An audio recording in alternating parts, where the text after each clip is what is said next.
Hi, my name is Beth Hiley here for Board Game Geek TV at Gen Con 2015. I'm sitting down with Craig McRoberts of Greater Than Games, and you brought us deck building.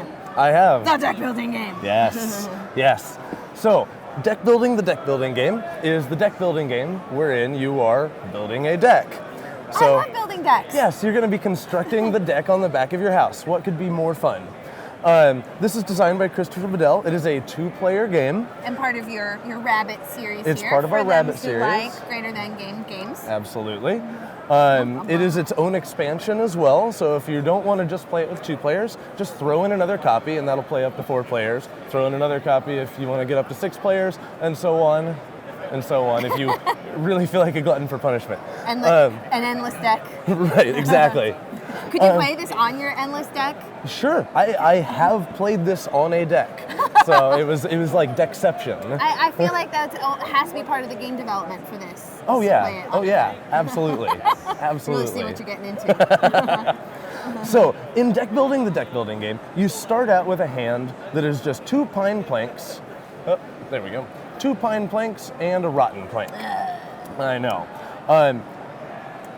All of these have their own little screw value. Your screw value is your currency for the game. It's what you're going to use to buy new deck components. So you start with 5. So I'm going to take 2 actions on my turn. One of those actions could be to buy a new card from one of these decks, and I would take it and I'd put it in my discard pile. So let's see, I could afford this 3 screw card. Hey, that's a cedar plank. That's even better than the pine planks that I start out with. So that goes into my discard pile, and then I've got another action that I could take. I could buy another card if I could afford it, which I still have 2 screws left. I only spent 3 here. I could buy another card. That one costs 2, this one costs 1.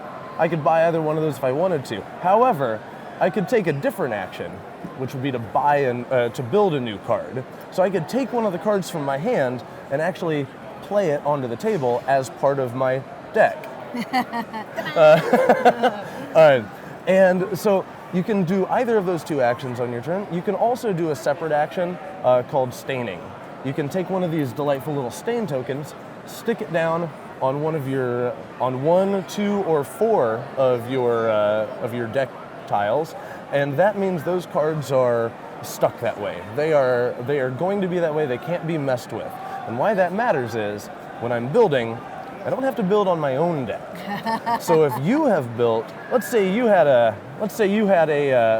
pine plank right out there on yours. This is yeah. beginnings of a fabulous deck. Absolutely. And I was like, well, until you came along. Right. That's worth 2 points. I'm not sure if I want you getting those 2 points. I could take any card, like I just so happen to have a rotten plank in my hand. I could take any card and play it over that card. So now it's only worth 1 point. But if I wanted to prevent that, I could have taken a stain action to stain it. Now you can't play anything over that. It's locked in. And this becomes super important because the scoring at the end of the game really likes you to have things touching each other.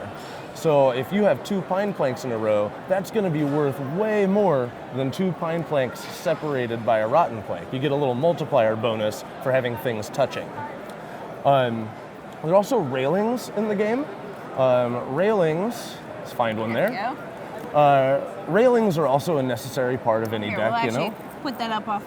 That works. We'll build it on my deck. Thank you very much. There you go. Railings are another really important part of a deck.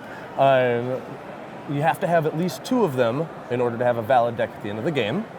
There are also stair cards in here. After that, it's just a glorified platform. Exactly, a dais. There are also stairs that act as a wild railing, or they could give you a separate, an extra action on your turn. And at the end of the game, when one player has no cards left in their hand, their discard pile, or their draw pile, the game ends, and then you move into scoring. And scoring is based on how many screws a card is worth. And like I said, you get a multiplier bonus for having like things touching like. This definitely seems a lot easier than actually the work I had to do on my deck. Oh yeah, it's way less sweaty to build this deck. Now, is this available now? Is this something people This is available now. It is being released here at Gen Con. We just, the week before Gen Con started, we shipped it out to all of our Kickstarter backers, and here it is. So, Get in on some deck love. Absolutely. And this is Deck Building, the deck building game from Great End Games. Thank you, Craig. Thank you very much.